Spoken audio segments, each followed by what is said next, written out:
berkenan juga rekan saya Bu Suherli yang berkesempatan hadir pada hari ini.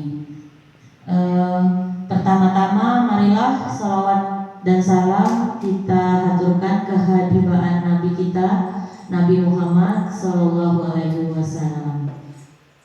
Bapak Ibu yang saya hormati, saya berdiri di sini sebagai calon guru penggerak angkatan 11 Kabupaten Musirawas Utara, yang dalam hal ini kami mendapat tugas untuk menyampaikan aksi nyata kami berupa budaya positif yang dapat diterapkan di sekolah. Sebelumnya saya minta maaf, kita masih sama-sama belajar, jadi saya minta maaf bukannya saya menggurui Bapak dan Ibu guru sekalian, terutama guru-guru yang senior. Tapi di sini kita sama-sama berbagi apa yang sudah saya dapatkan selama saya mengikuti kegiatan guru penggerak.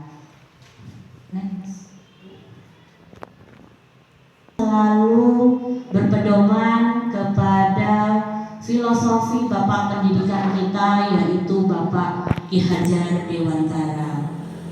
Bapak Ki Hajar Dewantara ini selalu menekankan bahwa semua kegiatan pembelajaran yang kita lakukan itu hendaknya berpihak kepada murid. Nah, sesuai dengan tema kita pada hari ini, yaitu budaya positif di sekolah. Apakah makna budaya positif? Serta apa contoh penerapan budaya positif yang telah kita terapkan di sekolah? Tadi Bapak Kepala Sekolah sudah sedikit menyinggung bahwa setiap pagi kita sudah melaksanakan ketika datang ke sekolah, anak-anak bertemu dengan gurunya itu saling sapa, kemudian bersalaman, kemudian melakukan kebersihan, memungut sampah. Nah, itu juga sudah merupakan penerapan budaya positif yang sudah berjalan di sekolahan kita selama beberapa dekade. Dari awal saya menjadi guru itu sudah kita laksanakan. Mengenai budaya positif di sekolah. Budaya positif di sekolah itu merupakan nilai-nilai atau kebiasaan-kebiasaan di sekolah yang berpihak pada peserta didik, dalam hal ini tentu saja murid kita, agar mereka dapat berkembang menjadi pribadi yang kritis, penuh hormat, dan bertanggung jawab. Bertanggung jawab dalam hal ini yaitu bertanggung jawab untuk dirinya sendiri dan juga bertanggung jawab untuk lingkungan di sekitarnya. Kemudian ada perubahan paradigma tentang budaya positif ini. Menurut filosofi pendidikan Ki Hajar Dewantara itu ada beberapa hal tentang peserta didik yang harus kita pahami. Yang pertama bahwa apa yang kita ajarkan peserta didik kita itu bukan tabula rasa. Maksudnya adalah peserta didik kita itu bukan sesuatu selembar kertas putih, tetapi mereka itu sudah memiliki kemampuan, bakat-bakat unik mereka. Kemudian semua anak terlahir dengan bakatnya masing-masing. Selanjutnya dengan budi pekerti yang ditanamkan oleh orang tuanya dari lingkungan keluarga. Nah, tugas guru itu menuntun bakat tersebut agar anak tumbuh dengan selamat dan bahagia. Guru itu ibarat petani yang menyemai benih, kemudian memelihara dan merawatnya, Kemudian anak murid itu diibaratkan sebagai biji jagung. Nah, kita sebagai petani tidak bisa mengubah biji jagung menjadi biji padi ataupun menjadi biji tanaman yang lain. Biji jagung tetaplah biji jagung. Makanya kita sebagai seorang guru diibaratkan sebagai petani. Petani yang menuntun tumbuhnya biji jagung itu sesuai dengan kodrat alam dan kodrat zaman. Kodrat alam, seorang anak itu mempunyai kodrat alam seperti bermain. Kemudian mereka sudah membawa bakat-bakat dan minatnya dari semenjak lahir. Nah, kodrat zaman sebagai guru kita harus mampu untuk membimbing dan menuntun murid-murid kita sesuai dengan kodrat zaman, sesuai dengan kalau sekarang dihubungkan dengan kemajuan teknologi.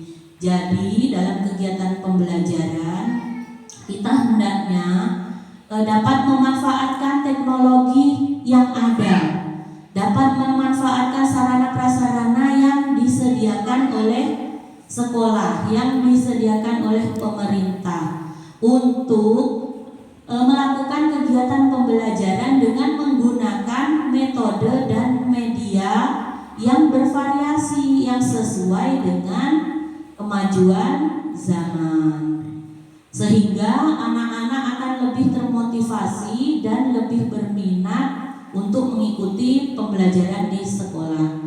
Kemudian pembelajaran yang kita lakukan juga harus berpihak kepada anak.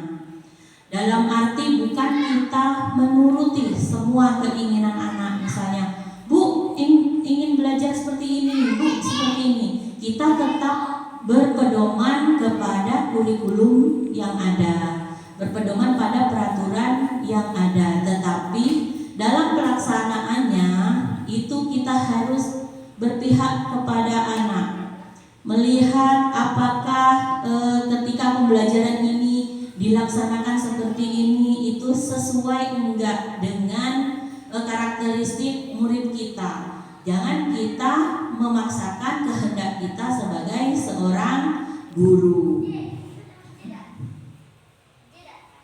Nah, dalam perubahan paradigma itu untuk membangun budaya yang positif, sekolah perlu menyediakan lingkungan yang positif juga. Lingkungan yang positif di sini dalam artian lingkungan yang aman dan nyaman. Bukan hanya lingkungan yang bersih, yang indah, tetapi lebih terutama kepada lingkungan yang aman dan nyaman. Karena ketika lingkungan kita aman, mudah-mudahan siswa juga dapat belajar dengan nyaman, sehingga murid-murid akan mampu berpikir, bertindak, dan mencipta dengan merdeka, mandiri, dan bertanggung jawab. Lazimnya disiplin ini dikaitkan dengan kontrol. Nah, dalam kedisiplinan kita itu sebagai guru harus memiliki kontrol yang kuat dalam mewujudkan disiplin di sekolah. Guru itu harus mampu mengontrol, bukan dalam arti tanda kutip dengan sesuatu hal yang keras, tetapi kontrol di sini berupa kontrol diri dalam menghadapi murid-muridnya.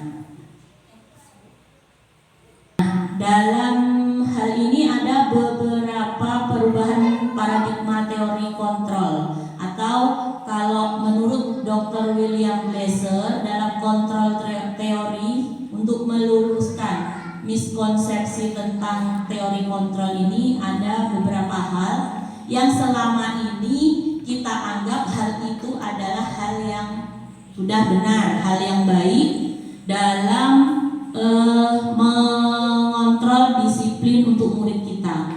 Yang pertama, guru mengontrol murid itu merupakan ilusi. Murid itu tidak bisa kita kontrol. Kemudian kritik dan membuat orang merasa bersalah dapat menguatkan karakter. Itu juga merupakan ilusi atau sesuatu hal yang hanya hayalan saja, tapi pada kenyataannya tidak. Karena membuat orang merasa bersalah itu tidak dapat menguatkan karakter, bahkan mungkin akan membuat luka hati yang berkepanjangan, sehingga akan menurunkan rasa percaya diri pada murid-murid kita.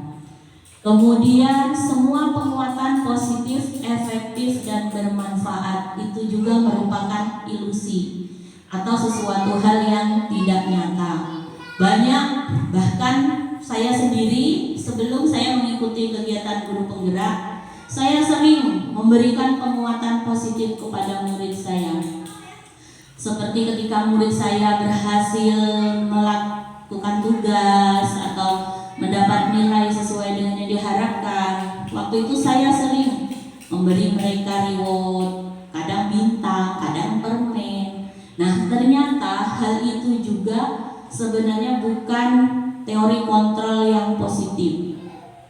Kemudian orang dewasa memiliki hak untuk memaksa.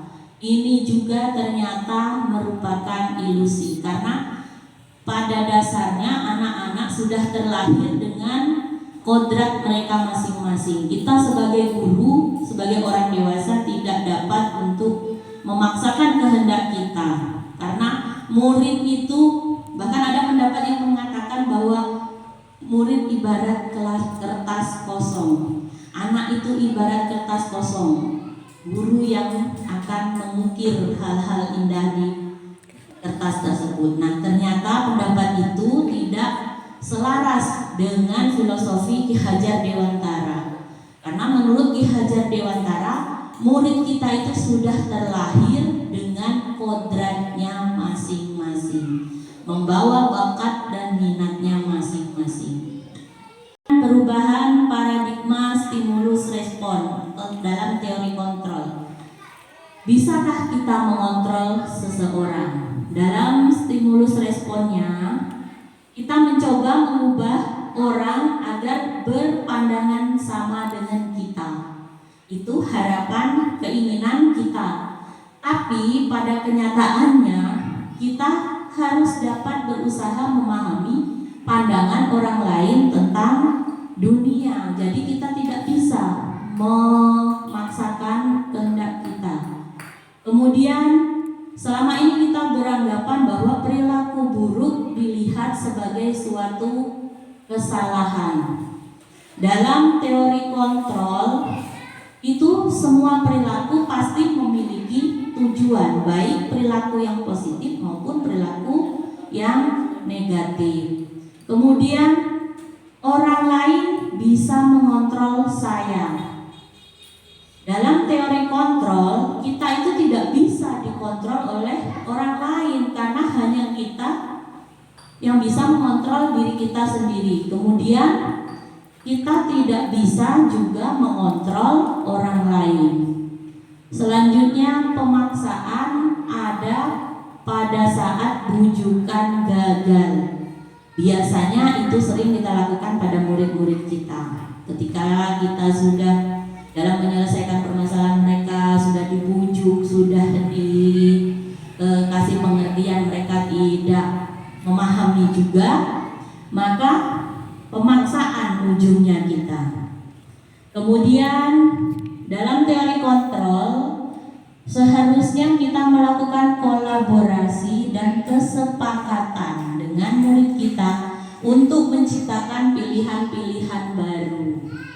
Nah, selama ini yang kita lakukan dalam stimulus respon itu model berpikir menang kalah. Berarti selama ini kan kita dalam menyelesaikan masalah murid-murid kita itu kita guru harus menang, harus berhasil, murid harus menurut. Nah, pada teori kontrol, model berpikirnya itu sama-sama menang. Berarti guru dan murid sama-sama mengambil pembelajaran, kemudian sama-sama mendapatkan solusi dari permasalahan yang terjadi. Bapak Ibu sekalian, sebagai seorang guru tentu kita tahu apa makna dari disiplin.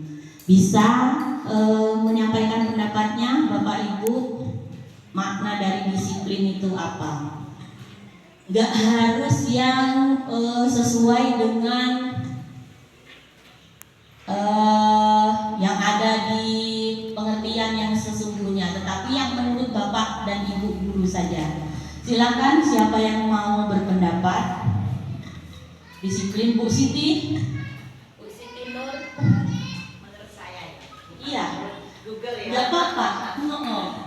Lebih valid menurut diri sendiri. Karena definisi disiplin itu biasanya setiap orang beda-beda.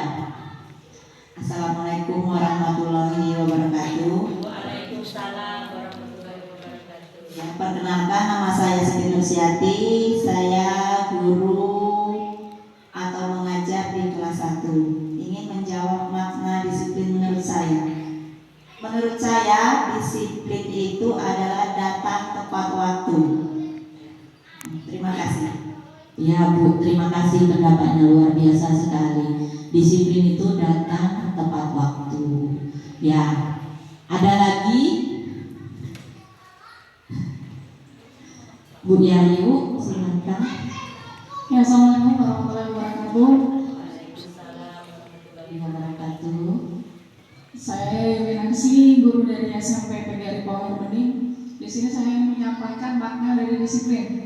Kalau menurut pandangan saya sendiri, bahwa disiplin itu adalah sikap menaati peraturan dan ketentuan yang telah ditetapkan tanpa pamrih. Terima kasih. Ya, luar biasa pendapat Bu Yayu, terima kasih. Tadi Bu Nur bilang disiplin itu datang tepat waktu, betul. Kemudian Bu Yayu bilang mentaati peraturan, pokoknya tanpa pamrih, harus menaati peraturan tanpa pamrih. Nah, pendapat ini dua-duanya benar. Berarti itu pengertian disiplin yang ada pada diri ibu-ibu sekalian. Nah, sekarang coba kita lihat makna disiplin menurut Ki Hajar Dewantara. Kata disiplin ini sering dikaitkan dengan tata tertib dan keteraturan serta kepatuhan pada peraturan. Nah, kata disiplin juga sering dihubungkan dengan hukuman. Jika seseorang melanggar disiplin, maka konsekuensinya adalah mendapatkan hukuman. Padahal itu sungguh hal yang berbeda. Karena belajar dengan disiplin tidak harus dengan memberikan hukuman. Justru itu adalah salah satu alternatif terakhir, dan kalau perlu tidak dilakukan sama sekali. Nah, selama ini saya juga, sebelum saya mengikuti kegiatan guru penggerak, saya merasa apa yang selama ini saya terapkan itu ternyata merupakan ilusi sebenarnya, bukan hal-hal yang memang seharusnya dilakukan oleh seorang guru. Karena saya juga pernah melakukan memberikan hukuman kepada murid yang menurut kita melanggar disiplin. Nah, kalau menurut kegiatan pembelajaran yang telah saya pelajari di kegiatan guru penggerak, ternyata hal itu tidak diperbolehkan.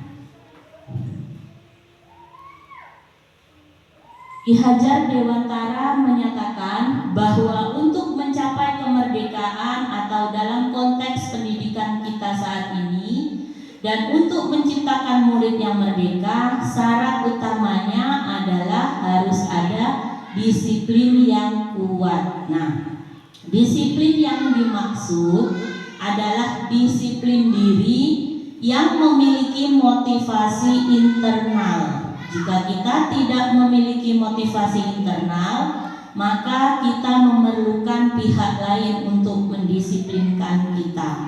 Nah, Jadi Bapak Ibu sekalian, yang perlu kita tanamkan kepada murid-murid kita itu bukanlah rasa takut. Sekolah punya peraturan begini, kalau saya melanggar berarti saya akan mendapat hukuman. Nah, yang harus kita tanamkan ke anak-anak kita itu adalah motivasi dari dalam dirinya sendiri, supaya mereka dapat disiplin dengan sendirinya, bukan dengan paksaan. Ada beberapa teori motivasi perilaku manusia. Dalam setiap hal tentu ada yang bersifat internal maupun yang bersifat eksternal. Nah, yang termasuk ke dalam motivasi eksternal itu ada yang pertama, untuk menghindari ketidaknyamanan atau hukuman. Apa yang dapat terjadi apabila saya tidak melakukannya? Nah, ini merupakan salah satu motivasi eksternal. Misalnya, jika saya tidak melakukannya, berarti nanti saya kena hukuman. Kemudian ada untuk mendapatkan imbalan dari orang lain atau institusi. Itu seperti yang sudah saya katakan di awal tadi. Saya pun pernah melakukannya. Jadi, apa yang akan saya dapatkan apabila saya melakukannya? Misalnya, apa yang nanti bakal saya dapatkan kalau saya menuruti peraturan di kelas, misalnya menyelesaikan tugas dengan baik. Kalau nggak dapat hadiah dari ibu guru, males, akhirnya kan tidak ada motivasi dari dalam dirinya sendiri. Ketika pemberian reward itu dihentikan, mereka akan menjadi malas. Mereka tidak mau lagi untuk melakukan hal-hal positif tersebut. Itu juga merupakan motivasi eksternal.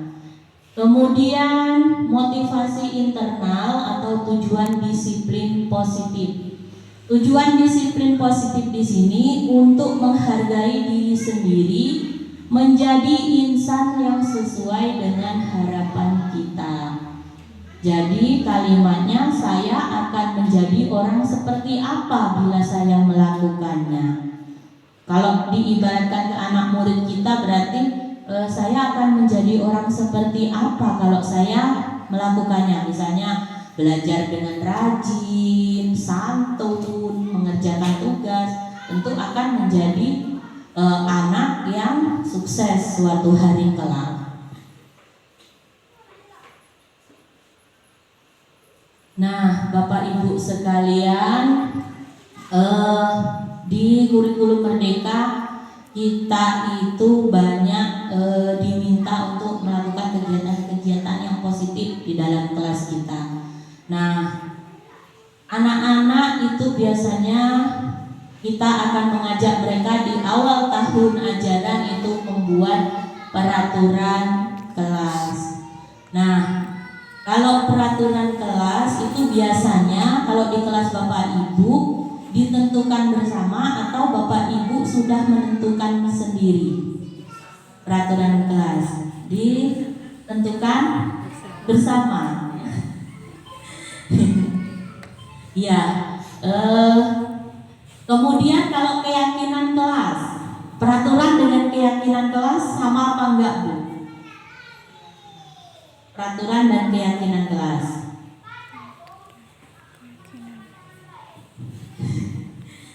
Enggak sama ya? Beda kalimatnya dan beda juga isinya. Iya. Dari peraturan kelas itu akan dikerucutkan lagi, akan lebih melebar lagi menjadi keyakinan kelas.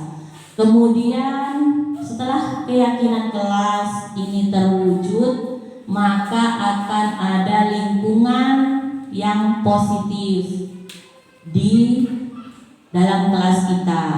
Kita nggak usah ambil yang jauh-jauh dalam satu sekolah, tetapi di dalam kelas kita. Kemudian ketika lingkungan sudah positif, maka budaya positif itu tanpa sadar sudah tertanam di diri murid-murid kita.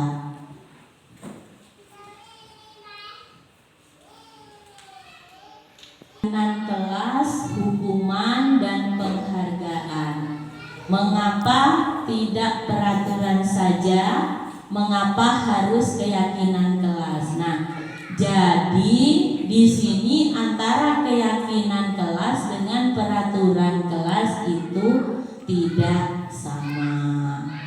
Nah, misalnya ada pertanyaan, contoh sehari-hari, mengapa kita memiliki peraturan harus menggunakan helm ketika mengendarai kendaraan roda 2? Tentu kita sudah tahu kan bahwa memang menurut peraturan undang-undang kita harus memakai helm. Kalau tidak memakai helm akan kena razia. Itu kalau menurut motivasi eksternal. Kemudian mengapa kita memiliki peraturan 3M, menggunakan masker, mencuci tangan, dan menjaga jarak 1,5 meter. Nah, kalau ini diterapkan itu akan menjadi motivasi internal bahwa kebersihan itu sangat penting, kebersihan dan kesehatan itu sangat penting. Kemudian mengapa kita memiliki peraturan harus datang tepat waktu pada saat mengikuti pelatihan? Kemudian untuk mendukung motivasi intrinsik, kembali ke nilai-nilai keyakinan yang lebih menggerakkan seseorang dibandingkan mengikuti serangkaian peraturan-peraturan. Keyakinan kelas. Keyakinan kelas adalah nilai-nilai kebajikan atau prinsip-prinsip universal yang disepakati bersama secara universal, artinya secara keseluruhan, lepas dari latar belakang suku, negara, bahasa maupun agama. Menurut Gosen, suatu keyakinan akan lebih memotivasi seseorang dari dalam atau motivasi intrinsik. Seseorang akan lebih bersemangat untuk menjalankan keyakinannya daripada hanya sekedar mengikuti serangkaian peraturan. Nah, Bapak Ibu, tadi antara peraturan dan keyakinan kelas ini berbeda. Kalau peraturan itu biasanya hanya ditentukan oleh guru. Guru membuat sendiri, kemudian dicetak dan disampaikan ke murid-muridnya bahwa ini loh anak-anak peraturan kelas kita. Jadi kita harus mentaatinya. Kalau keyakinan kelas ini lebih bersifat abstrak daripada peraturan yang lebih rinci dan konkret. Keyakinan kelas berupa pernyataan-pernyataan yang universal. Pernyataan keyakinan kelas senantiasa dibuat dalam bentuk positif. Keyakinan kelas juga hendaknya tidak terlalu banyak sehingga mudah diingat dan dipahami. Semua warga kelas sebaiknya ikut berkontribusi dalam membuat kegiatan kelas lewat curah pendapat dan bersedia meninjau kembali keyakinan kelas dari waktu ke waktu. Jadi keyakinan kelas ini kita buat bukan hanya pendapat dari guru. Guru hanya memfasilitasi. Jadi keinginan anak-anak itu di dalam kelasnya tuh kelasnya ingin seperti apa. Kita hanya memfasilitasi dan membimbing mereka. Jangan sampai mereka keluar dari jalur, keluar untuk membuat keyakinan kelas yang tidak mampu mencerminkan lingkungan dan budaya yang positif. Next.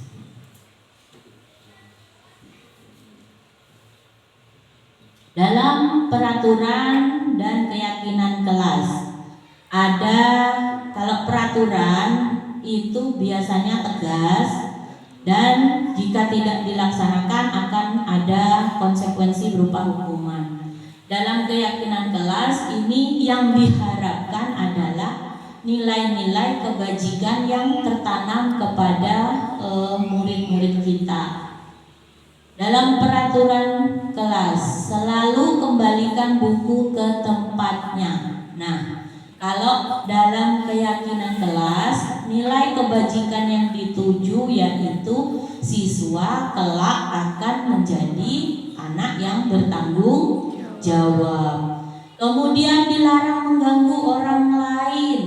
Kalau dalam bahasa keyakinan kelas itu berarti menghormati orang lain dan diri sendiri. Tanamkan kepada anak bahwa ketika kita menghormati orang lain, maka orang lain juga akan menghormati diri kita. Hadir di sekolah 15 menit sebelum pembelajaran dimulai. Sama saja dengan menghormati orang lain, kemudian komitmen pada tujuan. Dilarang melakukan kekerasan. Nilai kebajikan yang dituju yaitu keselamatan dan menghormati orang lain. Dilarang menggunakan narkoba. Nilai kebajikannya